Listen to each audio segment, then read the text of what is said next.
John 15 verses 2 says, every branch that bears fruit, he prunes it, that it may bear more fruit.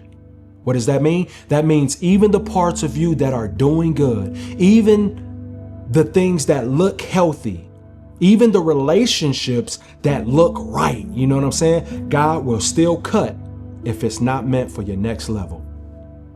And that's the part that, nobody likes to really talk about. It's the cut, the pain, the pruning, the process of letting go when you thought, you finally had something real. That's why it hurts so bad, because sometimes the same hands that blessed you are the same hands that break you free. And when God starts pruning, when he actually starts pruning, it's not gentle. He cuts to the core. He removes what you thought you couldn't live without. Not because, he's cruel, but because he loves you too much to stay stuck. And you sitting there like, God, why does it have to hurt like this? Why couldn't you just, let it fade out slowly? But if it didn't hurt, you go back. You know it. You'd reopen the wound. You text him again. You talk yourself into another cycle of false hope. But pain is what keeps you from reopening that pattern. Pain is that fire that burns the bridge so you can't cross it again. That's why, letting go cuts so deep, because it's not just separation. It's like a transformation. You're losing the person you were when you settled. You're losing the version of yourself that kept quiet just to keep the peace. You're losing the parts of you that kept showing up for people who stopped showing up for you. That's not heartbreak. That's like spiritual surgery. God's removing dead weight so you can finally breathe again, my friend. And yes, it feels like death, because it is. It's the death of the old you. The version that tolerated, you know what I'm saying? That chased, that begged, that believed that love was supposed to hurt. You ain't dying, you evolving. You ain't breaking, you blooming. You're outgrowing everything that can't handle your growth. But guess what? Here's the hard truth. Growth don't feel good while it's happening. It's lonely, it's quiet, it's confusing. It feels like losing when it's really leveling. You start, missing people that you prayed to forget. You'll start questioning if you made the right decisions. Y'all know what I'm talking about. You'll scroll through those old pictures just to feel something familiar again. I did. But every time you think back about going back, remember why you left. Remember the confusion. Remember the emotional exhaustion. Remember how your spirit was so tired. Remember how you kept apologizing for being too much when really you were just with people who were too little. That's why it hurts. That's why. Because God is detaching you from the place that numbs you. You don't really miss them. You miss who you thought you were with them. You miss, the illusion.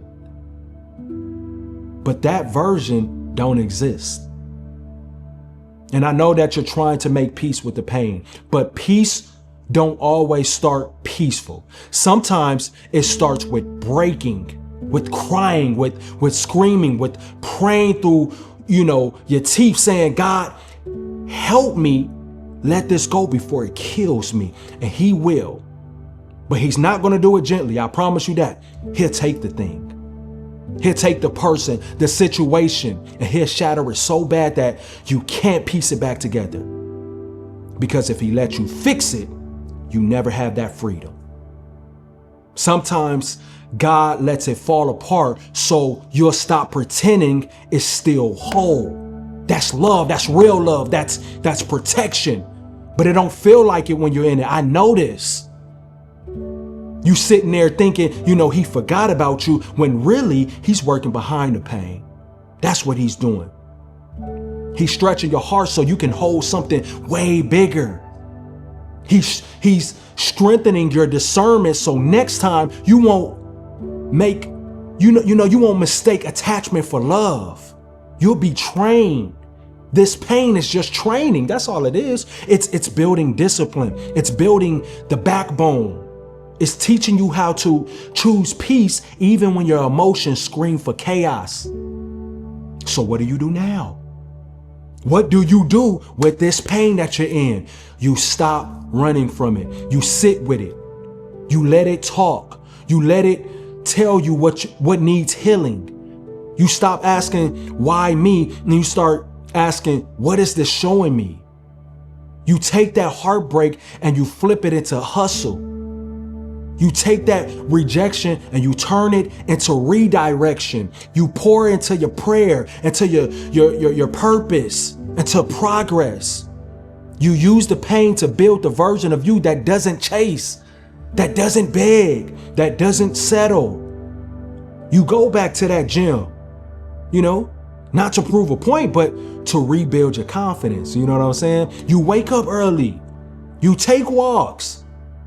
You get around peace. You drink that water. You pray even when you don't feel like it.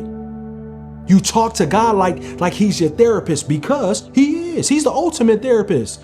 Tell him I'm angry. I'm confused. I miss them. And he'll listen because he understands. He designed your heart. He knows how to fix what he made, don't you think? But you got to give him permission to heal it. Stop trying to heal in the same place that got you hurt. Stop checking if they miss you. Stop waiting for closure. Closure comes when you decide you deserve peace more than you want answers. That's when closure will come. You got to stop rehearsing the pain and start releasing it, because if you keep feeding it, it'll keep growing. Every time you replay it, you reattach. You gotta starve the memory, you know what I'm saying? You gotta let the silence do its work. And once that silence, turns into peace, that's when you'll realize the pain, it was just an awakening. It was a part of your story where God said, now you're finally ready. Ready to love without losing yourself. Ready to move without begging for validation like so many of us have. Ready to finally stop surviving and start living. You're going to wake up one day and look around and say, I don't even cry about that no more. And that's crazy. It's a crazy feeling. That's growth. That's proof that the pain did its job. So yeah, it hurts. It's supposed to, but don't waste it. Don't let this level of pain pass without producing something. Let it birth discipline. Let it birth focus. Let it birth gratitude. Let it birth boundaries. Don't let it make you bitter. Let it make you better. Let it make you built, because one day you're going to thank God for every single thing that didn't work out. You're going to look back, at the wreckage and realize that everything that broke you was building you. You'll say, God, I see why you made me cry like that. I see why you let it end like that, because if you didn't, I would have never become this version of me.